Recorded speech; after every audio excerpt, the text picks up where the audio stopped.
Right, welcome to the House Healthcare Committee. It is Thursday, April 13th.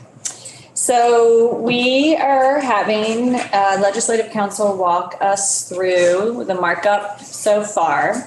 As I said yesterday, at this point, we're done with testimony. We'll take each section and have a committee discussion around what is there and what policy changes, wording changes, any that we want to make. Before we do that, I think I want to level set us of where we are, because we've been all over the place, right, with different sections and different testimony, and it's been hard. So I want to talk about what the bill does and does not do. I'm going to start with what the bill does not do. The bill does not change what reproductive health care and gender affirming care is already legal in Vermont. The bill does not change our consent laws, which we reviewed yesterday. The bill does not require a healthcare clinician to provide any healthcare services. The bill does not change existing federal conscientious protections for those who do not provide or want to provide these services. Say that again, Lauren. It does not change existing federal conscious protections for those who do not want to provide these healthcare services. It does not change our scope of practice laws, does not change our standards of care or the ability for someone to file a lawsuit or charge someone who violated those standards of care. It does not require a specific model of care, and it does not close any pregnancy centers. What were the last two? It does not require one model of care, and it does not close any pregnancy centers. So what does the bill propose to do? We have a long list that Ameren gave us of each section that's on the website, but I wanted to pull off a couple. It protects licensed providers who are practicing within their scope of practice within the Vermont state borders. It protects providers from having medical malpractice adjusted, normally increased, based on the provider providing this legal care. It codifies insurance practices in place today and expands no cost sharing abortion for a small segment of people that aren't covered for that today. And it prohibits false and misleading advertising for free services under our consumer protection laws in Vermont.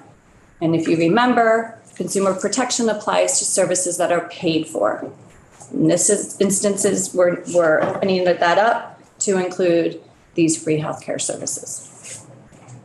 And then if we go back to the thing, there's the chart. It requires OPR to submit a report regarding interstate compacts and directs the Vermont Compact delegates to support protections for healthcare providers and compacts.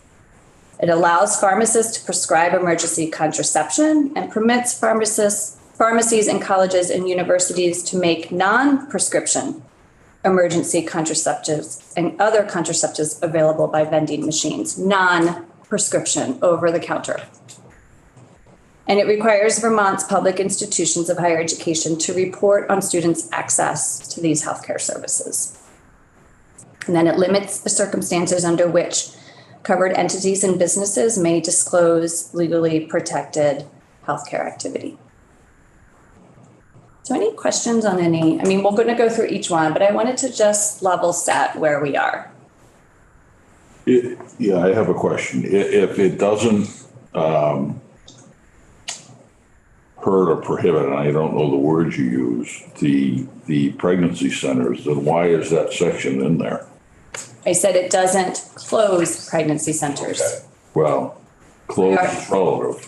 We are requiring them to not provide false or misleading information, just like we require of the same type of entities who do their services with a cost. Would there be laws that take care of that now? There are not. There's no laws on state. There is no law for consumer protection when a free service is offered. How about any other free services? Are there any laws that any other not-for-profit organizations, do they fall under that same thing? My understanding is if a free service is offered, it is not covered by consumer protection laws. Okay. But now we're going to establish that for these. If we move forward with that section, yes, that is what we would be establishing. You would be asking for transparent, accurate information, Correct, to go to the patient. not changing their scope of what Nope. they do. Not changing their licensing, not changing anything else. They're not licensed though. They are not licensed, and we are not requiring them to be licensed. Okay. So with that, all right. So does everyone have a copy? Can I still get a copy? Oh, thank you. Anyone else need a final copy of the markup? I'll take one. Thank you. Lori, I know it's in your handwriting, but could I get those, with our pros and cons? Yes, Did you send that to me? I will, yes. I will. You're not the only one that would like those. How about, I figured, I Oh, will. it's just highlights. I will type them up when I'm on the floor and send them to you. That would Yes. be really, that's Either way I go, I will I send them to everyone. argue either way. Yes. Have as much real you know, estate it's as you not want. quite so for two people at once. I will absolutely do that. Have to read it, like the- That would be great.